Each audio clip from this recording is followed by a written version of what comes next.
Welcome to the pilot episode of...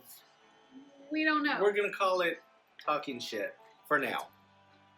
Whatever. We're going to negotiate that. Yeah, we'll figure out what we're going to call it. But basically... Drinking and thinking. Exactly. Oh, I do like drinking and thinking. Because that's kind of what we do all the time on Friday nights. But anyway, basically, I'm Tabitha. This is Kris. I'm a real estate broker. And I'm not. Yep, I know. I'm a builder. And he's a builder. And we flip houses. We run a real estate company. We run a construction company.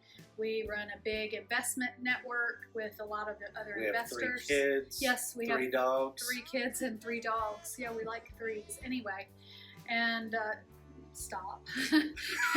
And that's enough about us. So we decided on Friday nights we usually have our little handy pad. Our weeks are... And some good adult beverages. Our weeks are typically hellacious and very busy and lots of stress. So our Friday nights... consist of this. Yeah, this is how we unwind. We unwind and get ready to do it all over again. And we spend a lot of our weekends out like scoping for new properties to flip, looking for properties for our investor group. You know, I'm working leads. Sometimes I'm catching up on the week. Yeah, exactly. Sometimes he's out working. So, anyway, well, how was your week? My week was actually good this week. The end of a job is always kind of like that, you know, hurry up, get to the finish line. Exactly. Every time you turn around, you think you're done, you notice something else. Mm-hmm. We've got 1 day left on this job. Yep. Finally. Yep. I always say it always takes at least an extra day or 2 from what you expect. Some more than others. Yeah. Some of the, not to talk bad about any certain jobs, but some are, I mean, they all require attention, but some just not as much. Yeah. And some just a lot. Some you can't give enough attention. No. And when you get into like those finite details, it can suck up your time. Sometimes it just never ends. Yeah, exactly. Well, at least you're almost done with this flip. So he's been working on a flip property for a member of our investment group. It's not a house that we have any vested interest in, but they have contracted with Kris to do all the work and oversee the completion. And of course, I sold them the house, and now I get to sell the house. So, you know. But you know, we've talked about it, and I think I want this to be our last. Yeah, that we do for someone. Yeah, that is for someone and not at least partnered with. I agree. It's just too much on me. It's too much work. And the other thing is every one of your projects, you put so much of yourself in, and it's things that aren't on the scope of work. It's things you can't even really put monetary value to. Yep. But it's your signature, and I'm with you. It's kind of time that we don't need to give that away anymore. Yeah. I'm with you. So, and I just think it's time. Oh, I'm with you. Ours. And that's why, you know, we were supposed to close this week. Didn't close, but... The never-ending not closing. Thank you, Freddie Mac. We love working with Freddie Mac. Anyway, our new flip we close on, I guess on Monday now. We have a new closing date, and that is going to be all us. It's fun. It's going to be awesome. It's craftsman. We have a good budget. We don't have to really work around somebody else's budget. I get to completely do my own thing. Exactly. And historically, anytime we do one of our own flips where we have creative control and it's ours, it usually sells before it hits market, or if not, within hours of going on market. Yeah. Sometimes we delay accepting an offer pre-market just so we can do one good open house because, you know, that's how we get buyers. And, you know, I like to get a little bit of marketing off all of that hard work. So all you little HGTV wannabe flippers. Exactly. Oh, please. Yeah. Yeah, we've been doing this long before HGTV even existed, I think. Back when Trading Spaces. Yes, Trading Spaces. That used to be our jam. I know it's come back, but we haven't really watched the new episodes. But we were so into that show back in the day. What can you do? What'd you get? $500 a room? Right. Yeah. What can you do with $500? Yep. That's when we started making our own flooring. Oh, absolutely. Our own hardwood flooring. Out of plywood. Yeah. Just and with chains and hammers and making it distressed. This was in like 2001 maybe. Yeah, we were making engineered hardwoods. All you Johnny come lately barn door in the house people, we've been doing this since 90. When did we put the first barn doors in the farm? That was 2002. Okay, yes. So 2002. Big giant double barn doors. Yeah. We've been building horse barns and building our own barn doors. Gosh, since the late 90s. Late 90s. Yeah, late 90s. Late 90s. Yeah.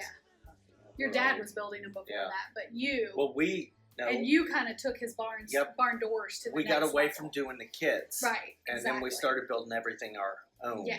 Yeah, because for a minute we were ordering. Mid to late 90s. Yeah, we were ordering barn doors. Yep.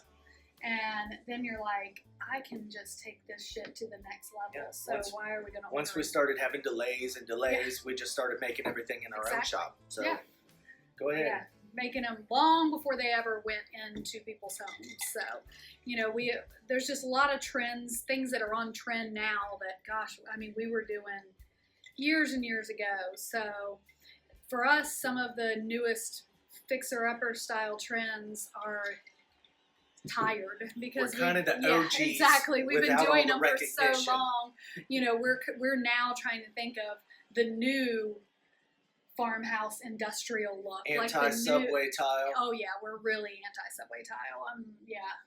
We did our last subway tile for ourselves about 4 years ago, and 4 years. Well, for ourselves. Yeah, for ourselves. I've done a few for. I know, for clients. Some other clients. Yeah, sometimes they just don't understand that it's yesterday's style and it's gone. So it's not on. I get that it's still on trend. It's in the magazines, but it's tired. So we're done with subway tile. Yeah. Well, tell me what went on in your week. Well, you know, I'm going to say I passed the Alabama Home Builders License Test. That was a bitch. That test was so hard.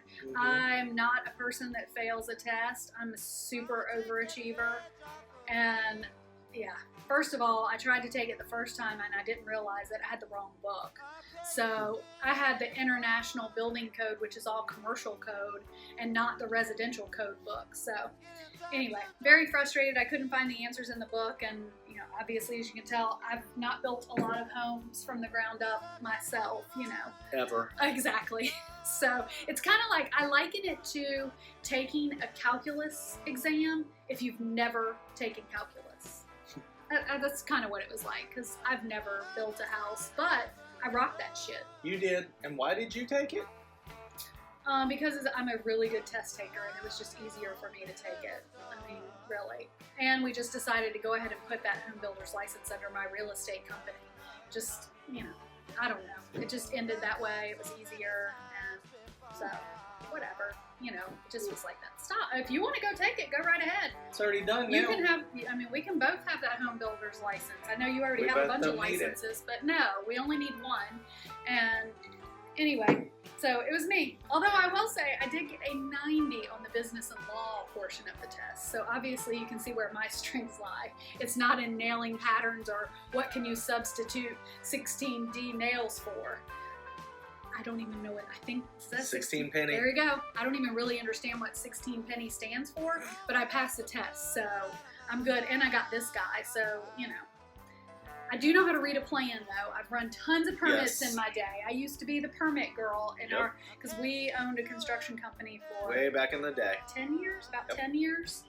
And anyway, I did run our permits for a period. We've been doing this a long time. Yes, exactly. So anyway, that was my week, other than I am busy recruiting. So, and recruiting. And, you know, today I launched some really cool artificial intelligence. Wait, pause for a little. Okay. Prince. But yeah, today I launched some artificial intelligence recruiting campaign, and I didn't expect it to blow up like it did. So let's just say I'm going to be buying lunches for agents for the next few weeks. All the fun. I just stay out and be a little worker boy. But when you run an ad, you end up getting, Oh, I mean, yeah. tons of responses. I mean, he will run an ad for laborers on his construction crew, and he will get guys that have like 25 years of experience. It makes it hard to pick, and then it's Because like, then you feel bad. yeah, You feel bad. I'm not looking for you with all the experience. I'm very specific. I just want somebody that I can give a project, Exactly. walk away, check on them. I'm not ready for somebody that I can just go do and Yeah. not check up on. Exactly. Not yet. No. Yeah, I hear you. So anyway, Always looking for investors. yeah, always. Always. And I guess on one of our Partners. shows, we can maybe slide through some pictures of some of our flips and some of your work. But, I mean, you can always look it up on any of our websites. Yep. Because, of course, I'm Superior Realty Group. He's Southern Pine. I mean, Southern Pine. we're kind of both, we both we're partners in all the companies. So, anyway. So what are you drinking? What am I drinking? Oh, I went with my... Chris loves his bourbon. I do. This is Bird Dog 10 year. Small batch, actually very small batch. It is kind of a 110 proof.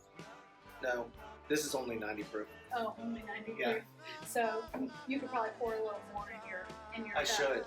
I'll You- go with this. This is Chris's cup. So it's a mason jar with a handle. You would not believe how hard these are to find. So if there are any of you out there that want to sponsor us with some mason jars with a handle. With handles. Yeah. And we're back. Sorry about that. I forgot to put my phone in airplane mode. So, but What are you drinking? I don't know. You made it. I never Really? know what I'm drinking because he's the bartender. Really? Vodka, Okay. some kind of vodka. Because, okay, so my theory is if it's vodka with some sort of, hold on, I'll look down here. Well, Some sort of flavored water, No. it's hydrating. So Whatever. I won't get a hangover. Boozy juice. Okay. Oh, boozy juice. Yeah, Strawberry kiwi flavored vodka. see, doesn't that just make you want to twerk? Anyway, so I drink my vodka with water because, you know, well, I'm a woman and I'm always trying to not get fat. So this is calorie free. I know I'm Blah, boring. I blah, know, blah. I know. But it keeps No me hydrated. flavor said No, what? It has flavor, but it does keep me from getting a hangover, which, you know, I'm 45. Well, he's older than I am, but 3 months. still, a hangover's no joke. So, anyway, so yeah, we are gonna try and do this kind of come live on, well, not live, but record ourselves at our bar on Friday nights. Every Friday. Exactly. And kind of talk about whatever we have going on. Shooting the shit. Yeah, While exactly. we're drinking. Yeah, shooting the shit. We can take questions. If you have Which means we can give answers. okay, we can give answers. But if you have a topic that you want us to talk about, because he knows a little bit about everything. I know a lot about a few things. So you put us together and we're pretty We know our fucking shit. cool. Exactly. So anyway, we would love to take any sorts of questions, and we'll probably talk about Maybe not any sorts. Okay, well, We'll see. yeah, and we'll probably talk a lot about, of course, our flip properties and our investment properties and what we have going on, and maybe even some trends of what we're seeing, Yep. some hot areas that we're noticing. Any real estate, any construction, Exactly. Trends in construction. design. And I'm sure Chris, as you can tell, he has a pretty Love to talk about my bourbon. extensive bourbon collection back here. Bam. So he'll probably be sampling different bourbons. I'm not as exciting. I mean, the life of vodka is kind of like, you know, it's not like there's only so many choices. So anyway, Drop a Skittles in one of those. Exactly. And you change the flavor. Jolly Rancher. Jolly Rancher. Heck yeah. So anyway, that's what we're going to be doing, and we hope you guys think it's funny and find it Maybe a little interesting. Yeah, maybe a little bit interesting. People are always asking us to come and speak at events. I mean, I was just on a podcast this week, and I'm always getting asked to make comments on interviews in different magazines, and you know, I figure if I'm not interesting, which I'm not sure, but if I am, and why not do it over some drinks? We're doing it anyways. Yeah, then maybe I won't be, as you call me, stuffy. Is that what you said? Oh, you're stuffy. See, I'm not stuffy. You just have to kind of get to know me a little bit. I'm not stuffy at all. She's pretty stuffy. No, I'm actually really cool. Once you dive in. I'm not stuffy at all. Yeah. Okay. So anyway, that's what we're going to talk about. And the other thing is, by next week we will have a name for this said show that we do Talking shit over drinks. I don't think it's going to be talking shit, but we're going to come up with it, and it's going to be an awesome name. And we're going to launch the YouTube channel, and I'll make sure and put the clip on when we went live earlier of Kris trying to dance and keep up time with the video on my phone. So, delay. Peace. Later.